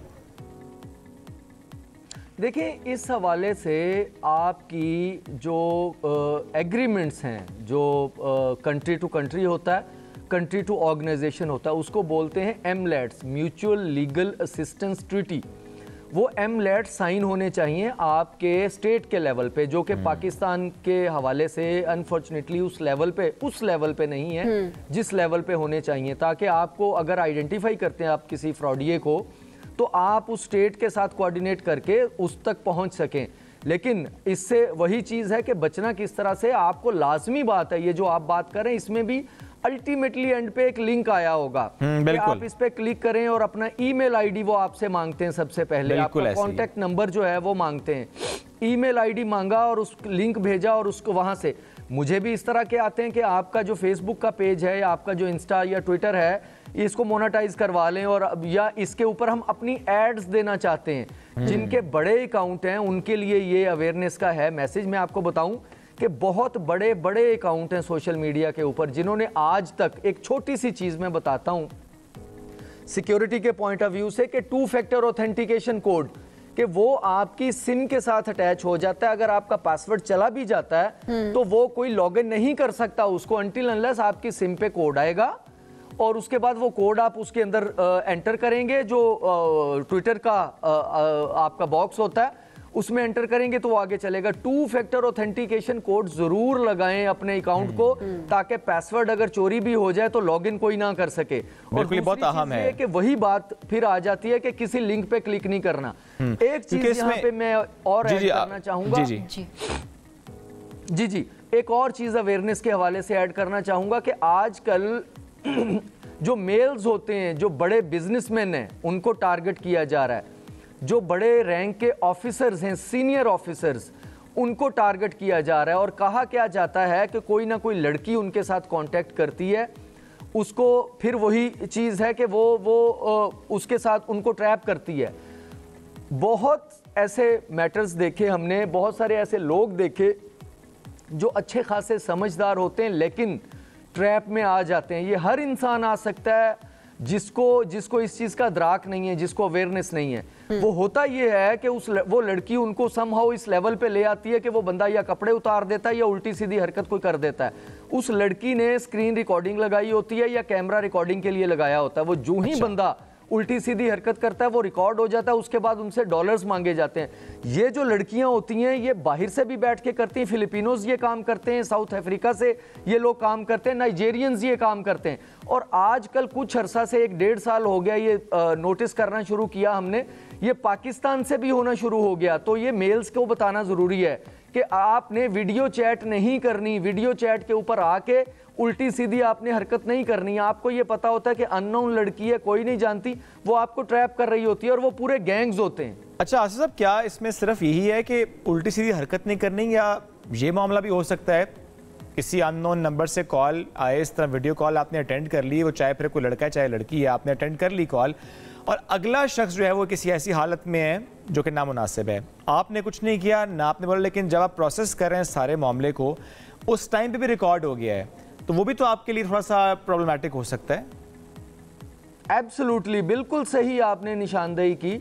ये भी इस तरह के मामलात हैं कि रैंडमली नंबर्स पे कॉल की जाती है और लड़का आगे जो है मर्द जो होता है वो इस तरह की बरहना हालत में बैठा होता है, और उसके बाद उसी स्क्रीनशॉट से आप किस को बताएंगे कि ये एक इस तरह का इंसिडेंट हुआ। लोग तो समझने लग जाते हैं कि ये इस तरह की रूटीन से चैट करता है, और ये इस तरह के जो आप बात करें ये इंसिडेंट्स जो हैं ये वाकई ये रिपोर्ट भी हुए, और ये लोगों के साथ एक वीडियो मैंने पिछले दिनों इसी बात पे की थी कि वीडियो कॉल आपने नहीं रिसीव करनी किसी भी अननोन नंबर से। अननोन से। अच्छा आसिफ, एक वक्त बड़ा मुख्तसर है, बस मैं जानना चाहता था आपसे, क्योंकि हम अवेयरनेस की बात तो कर रहे हैं, बट साइबर क्राइम के पास इस वक्त कितने केसेस हैं ऐसे जो कि डील कर रहा है साइबर क्राइम, और हमारा क्या रेशो है, हम कितने ऐसे केसेस को डील कर पाते हैं, सजाएं होती हैं, जिसने किसी को हरास किया है, ब्लैकमेल किया, उस तक हम पहुँच पाते हैं? देखिए जी, बड़ा आसानी से पहुँचा जा सकता है। बहुत सारे केसेस हैं। मैं आपको लास्ट ईयर का कोई तकरीबन 1.5 लाख से ज़्यादा केसेस थे जो रिपोर्ट हुए। उससे पहले 1,28,000 का था 2022 में। तो ये बढ़ रहा है, ये लाखों में। अच्छा, जो रिपोर्ट हो रहा है एक मुहतात अंदाजे के मुताबिक जो रिपोर्ट हो रहा है वो 20% से ज़्यादा नहीं होगा जो ओवरऑल हो रहा है, क्योंकि लोग जो हैं वो लॉ इन्फोर्सिंग के पास जाने से डरते हैं या घबराते हैं। लेकिन आइडेंटिफाई हो जाता है, हर वो बंदा आइडेंटिफाई हो सकता है जो ऑनलाइन बैठा हुआ है। दूसरी चीज़ ये है कि सजाएं साइबर क्राइम के हवाले से इसलिए कम है कि ज़्यादातर लोग जो आइडेंटिफाई होते हैं उनकी आपस में सुलह हो जाती है। लोग कोर्ट्स में जाने से डरते हैं, वो कहते हैं कि हमारा ऑब्जेक्शनेबल कंटेंट हटा लें, हमारी पैसों की रिकवरी करवा दें, हमने FIR नहीं करवानी। इसलिए साइबर क्राइम के लेकिन पास ऐसे में जाहिर है सजाएं जब तक नहीं होंगी तब तक ये लोग रुकेंगे नहीं। और सबसे बड़ी बात ये अवेयरनेस की आपने बात की है कि हमें खुद इस चीज़ की अवेयरनेस होनी चाहिए कि हमें क्या करना है और किस एहतियात से किस चीज़ का इस्तेमाल करना है। ये बहुत इंपॉर्टेंट है। आज सब बहुत शुक्रिया प्रोग्राम में ज्वाइन करने के लिए। नांगे एक ब्रेक की जानिब, stay with us. Welcome back जी। सुबह आगे में आपको कहेंगे खुश आमदीद। अच्छा, अब बहुत सारे लोग होते हैं, जाहिर है आपको एक कंपेनियन की ज़रूरत होती है, दोस्तों की ज़रूरत होती है, अपनों की ज़रूरत होती है कि खुशी हो दुख हो आप अपनों के साथ, प्यारों के साथ आप वो शेयर कर सकते हो। अच्छा, उस टाइम तो आप बड़े एक्साइटेड होते हैं ना, दुख में तो सारे एक्साइटेड नहीं होंगे, उतने दुखी होंगे, आप चीज़ें शेयर कर रहे होंगे, लेकिन खुशी में भी बाज़ औक़ात आप इतने एक्साइटेड होते हैं कि आप सब कुछ बता देते हैं। और उसके थोड़ी देर के बाद आप, अच्छा 15-20 मिनट गुजरते हैं या किसी जगह पर या घर आते हैं, घर आने के बाद आप थोड़ा सा रिफ्लेक्ट करते हैं और आप सोचते हैं अल्लाह इतनी सारी बातें मैंने कैसे कह दी, इतनी सारी बातें शायद मुझे नहीं पता हो कि जितनी बातें मैंने अगले शख्स से कर दी हैं। तो मुझे लगता है खुशी के मामले में तो शायद फिर मैनेज हो जाता है। ये जो आप स्ट्रेस में होते हैं ना, उस वक्त आपके सामने जो आता है और आपके अंदर जो होता है आप निकाल देते हैं। मतलब आपको थोड़ी सी कोई अगर तसल्ली देता है तो आप उससे वो बात शेयर करते हैं, आप खुल जाते हैं। अच्छा, कुछ केसेस में ठीक है, ये अच्छी बात भी होती है कि आपने शेयर कर दिया, आपको बाजू का चीज़ों का हल भी पता चल जाता है। बट ऑब्वियसली कुछ मामलात ऐसे होते हैं जहाँ पर आप कहते हैं कि नहीं हल भी नहीं निकला और ये चीज़ मुझे शेयर नहीं कहते, ओवर शेयरिंग जिसे हम कहते हैं। कितनी बात शेयर करनी चाहिए, कब शेयर करनी चाहिए, और ये कैसे मालूम होता है जिसके साथ आप इस वक्त मौजूद हैं उससे आप कोई बात करनी भी है या नहीं करनी, इस पर आज हम बात करेंगे। हमारे साथ मौजूद है मोटिवेशनल स्पीकर हैं, लाइफ कोच हैं उमैर जलियांवाला। अस्सलाम वालेकुम जी, कैसे हैं आप? वेरी वेल, वालेकुम अस्सलाम। बड़ा मुश्किल मौजू है। मुश्किल मौजू है लेकिन इम्पोर्टेंट है बहुत, वेरी इंपॉर्टेंट। खुशी के वक्त शेयर करना और गम में शेयर करना, दोनों में से ज़्यादा शेयर करना, ज़रूरत से ज़्यादा शेयर करना, उस शख्स से शेयर करना जो कि नहीं करना चाहिए था, नुकसान ज़्यादा कब होता है, खुशी वाले एलिमेंट में या गम वाले में? आई थिंक खुशी वाली चीज़ें उस वक्त हम ओवर शेयरिंग जब करते हैं तो उसमें से बहुत सारी चीज़ें ऐसी होती हैं जो कि सामने वाले के नज़रिए से हम नहीं देख रहे होते और वो फिर उन पे बाद में सवाल उठाता है हमसे, तो हमारी खुशी इतनी लास्टिंग नहीं रहती। लेकिन दोनों मौक़ों पे देखें शेयरिंग इज़ इम्पॉर्टेंट, क्योंकि एक जो रिश्ता, जो आपने कंपेनियनशिप की बात की, अगर उसमें मैं अपने इमोशंस शेयर नहीं कर रहा तो आप जानते हैं कुछ लोगों के रिश्तों में बिल्कुल नज़र ही नहीं आता, कोई मिलाप नहीं है, कोई समझ नहीं है, पार्टनर एक मिस्ट्री लगता है, उसका हर किताब का चैप्टर आप सोचते हैं कि अच्छा ये कहाँ से निकल रहा है। लेकिन जहाँ शेयरिंग होती है वहाँ एक दूसरे की जर्नी से आप अलाइन होते हैं। सो ओवर शेयरिंग के ऊपर क्या आपके पास टिप्स हो सकती है? नंबर एक तो ये कि जो हम फुली ऑनेस्ट हो जाते हैं, अच्छे रिश्तों में आप फुली ऑनेस्ट नहीं होते, आप सिलेक्टिवली ऑनेस्ट होते हैं। अच्छे रिश्तों में भी? अच्छे रिश्तों में। क्यों? क्योंकि फुली ऑनेस्ट होने से मैं आपको ऐसी ऐसी चीज़ें और लोगों की बताऊंगा जो कि आपका उनसे ताल्लुक खराब करेंगी। मैं अपनी चीज़ों के बारे में कुछ ऐसी चीज़ें हाईलाइट करूंगा जो कि शायद आपको किसी का राज अगर आपके पास है और आप कह रहे हैं नहीं जी मैं शेयर कर दूं अगले बंदे से, कोई बात नहीं, उसको पता है मुझे पता है एक ही बात है, तो आप तो खयानत कर रहे हैं ना। यस, आप उस बंदे के साथ करें और आप उनका रिश्ता ख़राब करें। मिसाल के तौर पर हस्बैंड वाइफ अपनी फैमिली की चीज़ें सारी की सारी शेयर कर देते हैं, at the end of the day उनके आपस के जो फैमिली से रिश्ते होते हैं वो उन्हीं बातों पे फिर बनते हैं ना।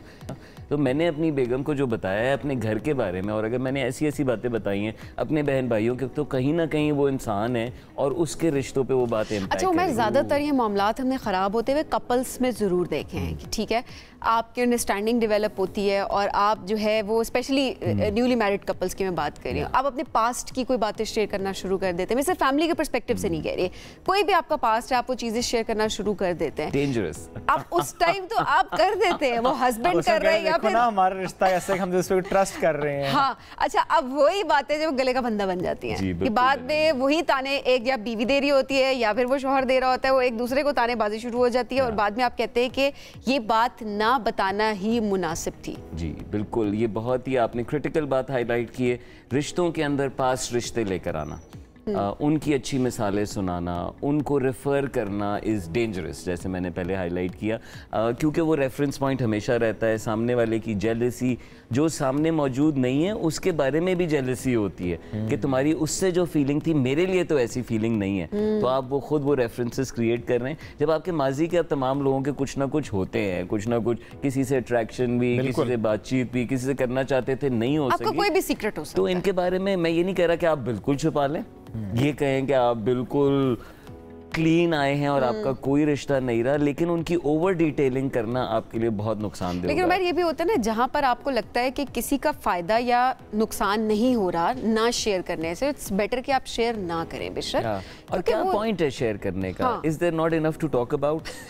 जो आपकी ज़िंदगी में इस वक्त चल रहा है, जो आप एक दूसरे के लिए क़यामतें खड़ी कर रहे हैं, साने हाथ खड़े कर रहे हैं, क्या उन पे बात नहीं होनी चाहिए? क्या आप दोनों का जो मुस्तकबिल है, असल रिश्ता देखें मुस्तकबिल पे बनता है ना, कि हम साथ कहाँ जा रहे हैं, हम एक तरफ देख रहे हैं, हम एक दूसरे की तरफ देखे जा रहे हैं, हम कह रहे हैं तूने ये किया था, तूने, हम दोनों ने जो आगे देखना है उससे हमारा टाइम चला, प्रेजेंट पे फोकस करें। और हमें हमारा रिलीजन भी यही सिखाता है कि माजी में रहना इज नॉट गुड, प्रेजेंट में आए, उससे सीखें और आगे बढ़े। अब जो आपके अंदर ये जज्बा होता है ना, मेरे साथ जो कुछ हुआ है मैं चाहता हूँ कि मैं किसी के साथ तो शेयर करूँ, आई अंडरस्टैंड दैट नीड, मैं लिख सकता हूँ, मैं फर्जी कहानियां लिखूं, मैं शायरियां करूं, शेयर कर लें जाके, मतलब मैं उसके सिर्फ लर्निंग्स निकाल के आगे बढ़ाऊं ताकि मैं अगले लेवल पे पहुंचूं, लेकिन मैं वही कहानी दोहराता रहता हूं। इससे एक और नुकसान ये है कि मैं भी उस रिश्ते से बाहर नहीं आया असल में, और मैं भी कहीं ना कहीं अपने दिमाग में एक कंपैरिजन लगाए बैठा हूँ, जो कि आपको पता है कि कोई इंसान पूरा नहीं कर सकता। आपसे मैं मुकाबला किसी और का करूँ, वो हार जाएंगी, आप हार जाएंगी, नोबडी इज गोना विन। अच्छा, ये तो कपल्स की बात है,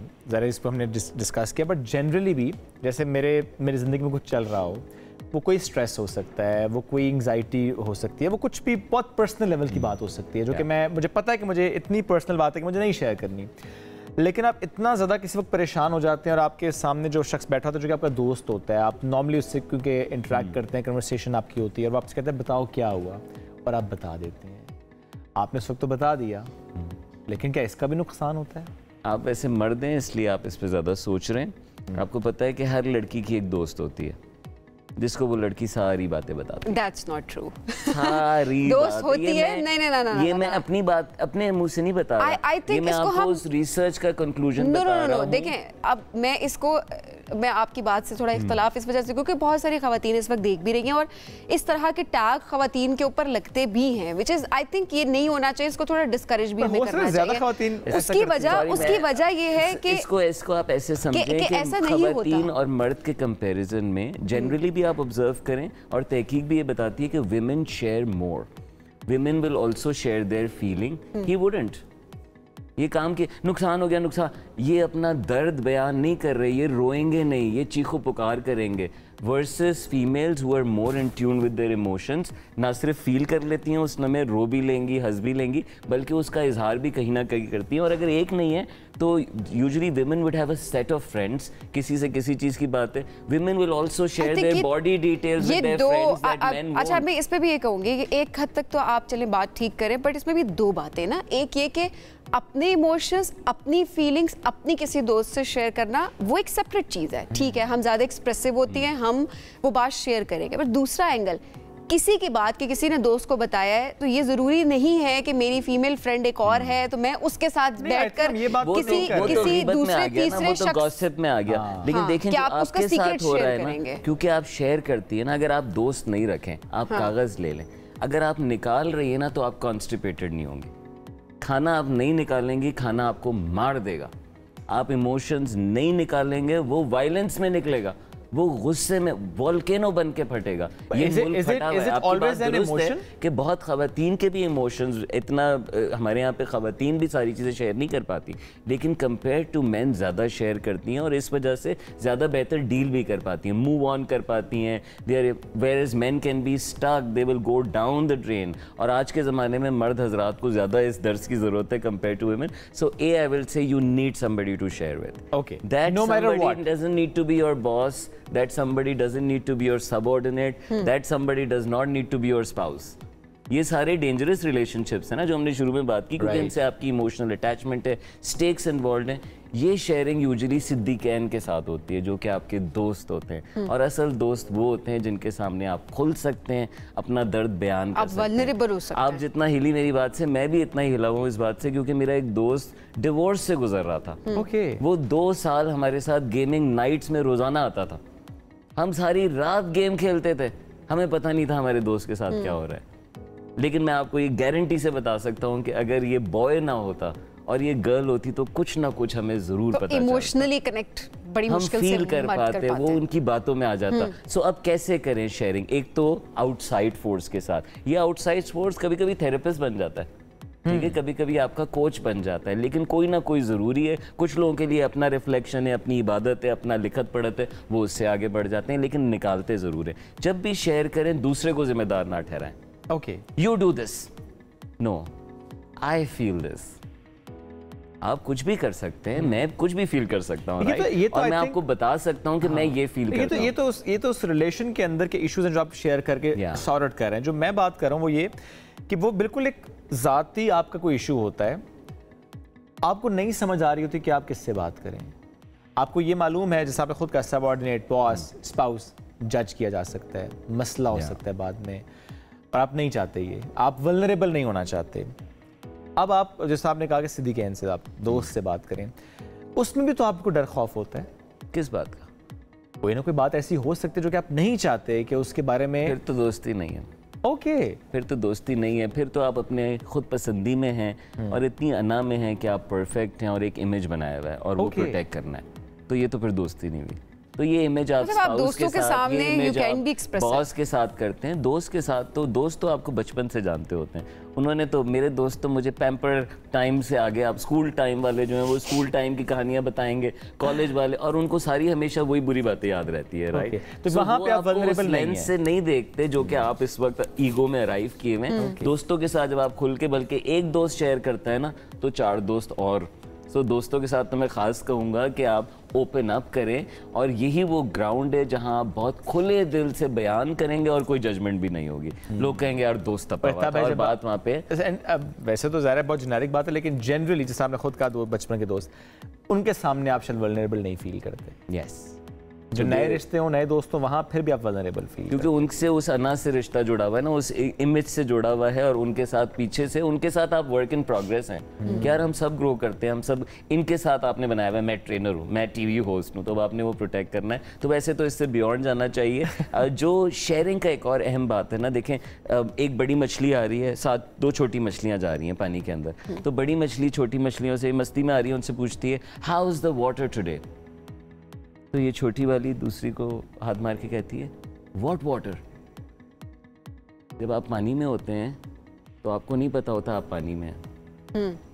तो कोई भी आउटसाइडर बड़ा वैल्यूबल फीडबैक दे सकता है। वो आउटसाइडर बच्चा भी हो सकता है, लेकिन जो वो गेम अब पाकिस्तान टीम खेल रही है ना, जो देख रहा है वो हमेशा कुछ ना कुछ ऐसा बता सकता है जो खेलने वाला नहीं देख सकता। हम अपनी आंखों से हम बाहर देखते हैं, हम अपने आप को नहीं देख सकते।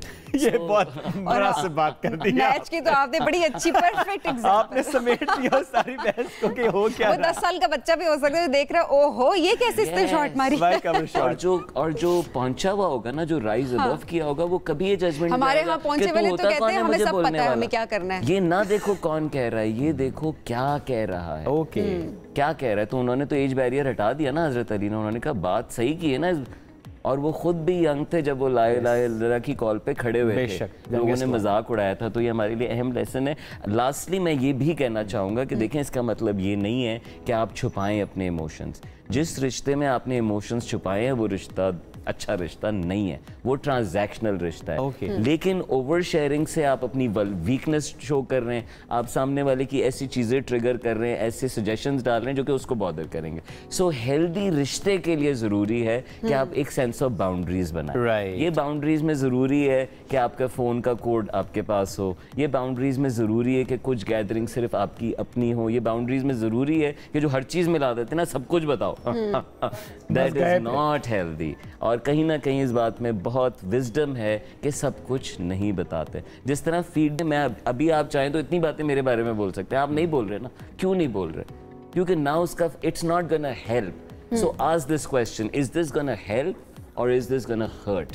ठीक है, help है, do it, don't, और hurt is don't do that. Yes. बात करनी है उस दोस्त से जिसकी हम बात कर रहे थे। अदरवाइज ओवर शेयरिंग नुकसानदेह होती है। Do not share your emotions, do not share your stories on social media। वो एक दुनिया ही अलग है। उससे बात करें जिस पे आपका वाकई यकीन है। और जिस तरह उन्होंने कहा ना कि कुछ बाउंड्रीज सेट करना बहुत ज़रूरी है अपने रिश्तों को बचाने के लिए। स्पाउस है, बॉस है, कोलीग है, जो भी, आपने ये बिल्कुल इसको खातिर रखना है कि नहीं, ज़रूरी नहीं कि हर बात शेयर की जाए, रिश्ता मुतासिर हो सकता है। मैं thank you so much for joining us today. एक ब्रेक की तरफ बढ़ना, ब्रेक से वापस आएंगे। Stay with us.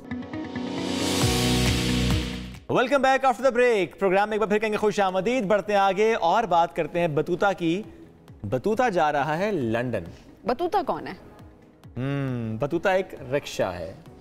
Rickshaw London जा रहा है। Yes. Iran, Turkey, Greece, France and then London. और आई हैव हर्ड इसके बारे में जो मैंने सुना है वो ये कि बड़ा प्यारा सा इसको ट्रक आर्ट की से उसको सजाया गया। यस, डिजाइन किया हुआ है। मुझे नहीं पता बतूता का। नहीं, थोड़ा आपने जब मुझे बताया कि बतूता, तो मुझे याद है कि वो एक नाम मुझे नहीं पता, पर एक रिक्शा है जो कि लंदन जा रहा है। देखा, आपको भी कुछ तो पता चल गया। लेकिन डिटेल से बताते हैं कि ये क्या चक्कर है, ये बतूता आखिर लंदन जा क्यों रहा है। और जो मैंने कहा ना, जिस रास्ते से जा रहा है, तो रास्ते में जिस तरह पाकिस्तान का परचम लेकर जाएगा, तो पाकिस्तान की सकाफत, कल्चर, रिवायत, रंग कैसे पाकिस्तान को रिप्रेजेंट करेगा, तो आपको दिखाते हैं।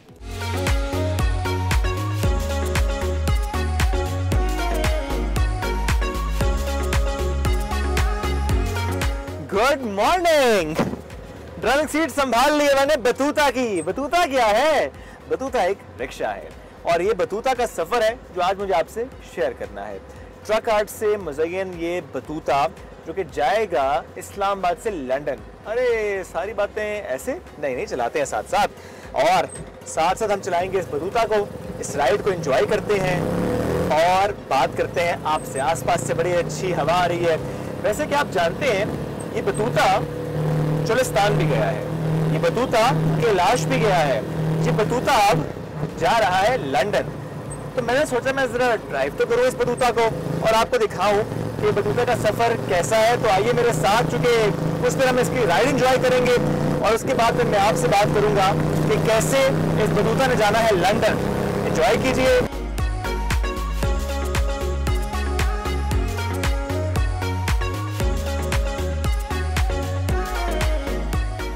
नासिर साहब है मेरे साथ, अमरीना है मेरे साथ और अब्दुल मलिक साहब हैं। तो ये तीन लोग जा रहे हैं इस्लामाबाद टू लंदन, यानी Iran, Turkey, Greece, France, Switzerland, London. रुकते रुकाते जाएंगे, पाकिस्तान का झंडा लेकर जाएंगे और जिस तरीके से पाकिस्तान के एक इमेज को प्रमोट करने की सोच से जा रहे हैं, तो आज इस सारे प्रोसेस में बात करेंगे। चूँकि 14 अगस्त 2024 की टेंटेटिव डेट है जब इन्होंने इस सफ़र का आगाज़ करना है। ये कैसा ख्याल है? ये थक नहीं जाएंगे? रिक्शे पे वहाँ जाएंगे तो टायर पंक्चर हुआ तो क्या करेंगे? सारी गपशप लगाते हैं, साथ टीम मौजूद है। अस्सलाम वालेकुम जी, कैसे हैं आप लोग? वालेकुम सलाम, बिस्मिल्लाहिर्रहमानिर्रहीम। सबसे पहले शुक्रिया आप लोगों के, आप आए और हमने बतूते की खुशनसीबी है कि जो है ना अब ये हम क्योंकि इसी के थ्रू हम दुनिया को एक्सप्लोर करने निकल रहे हैं। राइट। रंगों की बात करते हैं तो पाकिस्तान में यूँ तो हर रंग ही बहुत प्यारा, लेकिन जब हम कैलाश की बात करते हैं, खूबसूरत सी वादी है, वहाँ के रहने वाले लोग बहुत प्यारे हैं, उनका कल्चर बहुत डिफरेंट है। और अमरीना चूँकि कैलाश से इनका ताल्लुक है, जा रही हैं इसी टीम के साथ, तो क्या सोच के जा रही हैं आप इस टीम के साथ के क्या करेंगी वहाँ पे? अपने कल्चर को लेकर जा रही हैं? हाँ, कल्चर को लेकर जा रही है तो वहाँ पे जाके सबको दिखाएंगे अपना कल्चर। ग्रेट ग्रेट, ज़बरदस्त जी। अच्छा, इसके साथ साथ अब्दुल मलिक साहब से ज़रूर पूछते हैं कि सर ये तो आपने जो पहना वही भी कैलाशी कल्चर ही है, क्या बात है? अच्छा, फ्रेंडशिप बैंड है फ्रॉम द कैलाश। यस, तो it represent the friendship. Great. अच्छा, मैंने बल्कि अमीना को नहीं कहा है, द वे दे ग्रीट इश्पाता, आई रिमेंबर दैट। तो अच्छा मलिक साहब, मुझे थोड़ा सा बताएं कि आप भी ज़रा इस टीम के साथ, आपने भी कोई सोचा था कि कभी ऐसा प्लान करेंगे इस्लामाबाद टू लंदन, या कि बस इन्होंने कहा करना है? एक्चुअली ये बहुत पुराना ड्रीम है मेरा। अच्छा, एग्जैक्टली। और I planned it in before 2013, but due to some technicalities then I was serving, so I could not really leave. But it's my passion, traveling, exploring the world, and especially showing Pakistan culture and Pakistan tourism, to improve, to promote the Pakistan tourism. तो ये मेरे passion में है जी। तो जब ये मुझे बात की नासिर साहब ने, तो I said because I am with you. मुझे ये बताएं, जब यहाँ से आप 14 अगस्त को सफ़र का आगाज़ करेंगे तो आपने कुछ प्लान तो किया होगा। अच्छा, पहला स्टे कहाँ पे, या एक दिन में कितना आपने ट्रैवल करना है? अच्छा, कहाँ पे स्टे करना है, कहाँ से होते हुए जाना है? कुछ मुल्कों के नाम तो मैंने लिए हैं अदरवाइज। बतूता रिक्शा आपको पता है लिमिटेशंस हैं, ठीक, उसको देखते हुए कि स्पीड की, फिर मोटरवेज पे जा नहीं सकता, हाईवेज पे ट्रैवल करेगा। तो हमने करते हुए 200-250 किलोमीटर स्पीड लिमिटेशन देखते हुए हमने इतना ऐसा हमने लिया कि जो कि डोएबल है। ठीक है। और ये हमसे पहले भी एक जो है ना किसी एक फॉरनर ने किया है। अच्छा, इस ट्रैक में नहीं किया, लेकिन इसने इतना लंबा रन किया है। ओके, इसी स्पेसिफिकेशन के साथ।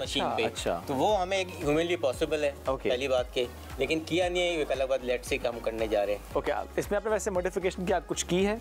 इसमें एज सच तो बेसिक मैकेनिकल तो कुछ नहीं। ठीक है, हम इसी फ्यूल के लिए हमने जेरिकन्स किए हैं, क्योंकि क्योंकि इसकी टैंक कैपेसिटी कम है, ठीक है, और ट्रैवलिंग को देखते हमने कोई 27 लीटर एक्स्ट्रा हमने रखे हैं, प्लस सीट थोड़ी सी रीडिज़ाइन करेंगे। अच्छा, इंपॉर्टेंट चीज़ है क्योंकि हमने यूरोप में ट्रैवल करना है, तो वहाँ जो है ना सेफ्टी बहुत इंपॉर्टेंट है, ठीक है, और बहुत स्ट्रिक्ट भी है, तो इसमें हमने सीट बेल्ट, अच्छा, ये फायर एक्सटिंग्विशर्स, ये सब चीज़ें कैरी। अच्छा, यानी सीट्स चेंज हो जाएंगी, ये हार्ड सीट नहीं रहेगी बिकॉज ये बहुत थकाती है आपको अदरवाइज, तो सीट चेंज, सीट बेल्ट आ जाएगी, फायर एक्सटिंग्विशर, व्हाट एल्स, जो और जो हैजर्ड्स होते हैं, कभी इन केस कोई आप हाईवे पे जा रहे हैं तो हैजर्ड्स कैरी करेंगे जो कि उनके रूल्स के हिसाब से, ओके, क्योंकि हमने पाकिस्तान का इमेज दिखाना है, ठीक है, तो हम तो अफोर्ड ही नहीं कर सकते कोई हम वायलेट करें कोई चीज़, यहाँ भी नहीं करना चाहिए लेकिन बाहर तो ज़्यादा केयर करना चाहिए, कहीं पर भी ज़्यादा नहीं करना चाहिए आप। अच्छा, जब आप जाएंगे क्या सोचा है, क्या बातें करेंगी वहाँ के लोगों से डिफरेंट मुल्कों में जब रुकेंगी तो, या बस जो उस वक्त बात हो गई अपने कल्चर के बारे में और सखावत के बारे में, ये सब।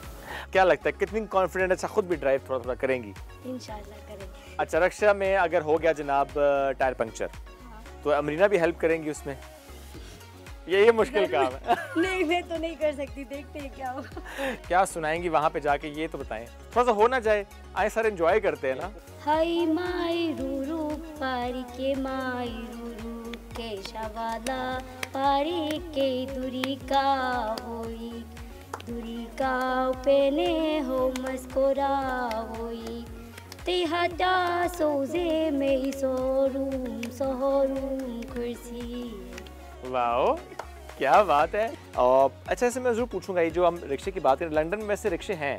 जी हाँ, एक क्लब भी है यूके, टुक टुक क्लब, उसका मैं मेंबर भी हूँ। अच्छा अच्छा, तो उसमें कोई यूके में 10,000 के करीब रिक्शाज हैं। अब 10,000 हो जाएंगे?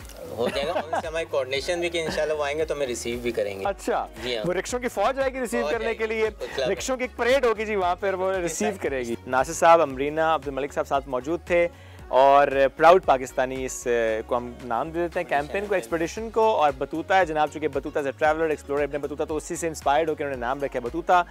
वेरी कलरफुल, यूनिक, बहुत ही मज़े से ये जाएगा। तो हमारी तो नेक तमन्नाएं इस बतूता और उसकी टीम के साथ हैं कि यहाँ से बड़ा ज़बरदस्त सफ़र चले, और हम कोशिश करेंगे कि जैसे जैसे जाएँ कुछ वीडियोज़ वहाँ से भेजें हमें, हम आपसे शेयर भी करें कि बतूता का सफ़र कैसा जा रहा है। वापस चलते हैं स्टूडियो।